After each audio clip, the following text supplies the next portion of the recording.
Баршаңызға сәлем. Бүгін біз осындай сүзбелі булочкалар дайындаймыз. Өте тез дайындалады. Барлығыңызға жасап көруге кеңес етемін. Міндетті түрде жасаңыздар. Ең бірінші ұнымызға қопсытқышымызды, қантымызды және ванильді сахарымызды салып, оның үстіне творог, яғни сүзбемізді салып, 2 ас қасық сұйық майымызды құйып, су құйып, судың орнына сүт құйсаңыз да болады. Қамыр илейміз. Қамырымыз қолға жабысатын өте жұмсақ болып шығады. Мінекей осындай масса шығады бізде. Бұны 5 минутқа тындырып қоямыз. Енді салмасына сүзбенің үстіне қантымызды, кукурузный крахмал немесе ұн салып араластырамыз.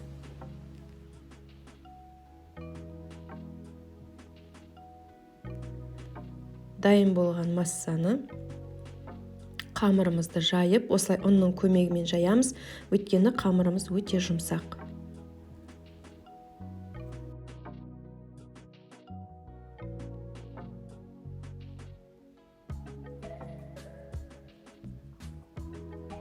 Мінекей өстіп жайып шығамыз, өте жұқада, өте қалыңда болмайды.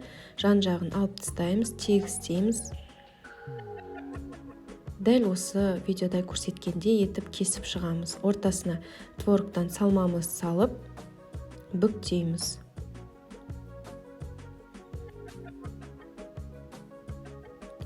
Дәл осылай бәрін бүктейміз. Ортасында творог ағып кетеді, шашылып кетеді деп қорықпаңыздар, өйткені ішінде кукурузный крахмал бар.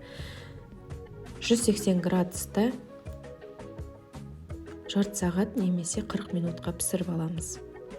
Өте дәмді, тез дайындалатын булочкалардың бірі. Мен 1 сағаттың ішінде жасап шықтым.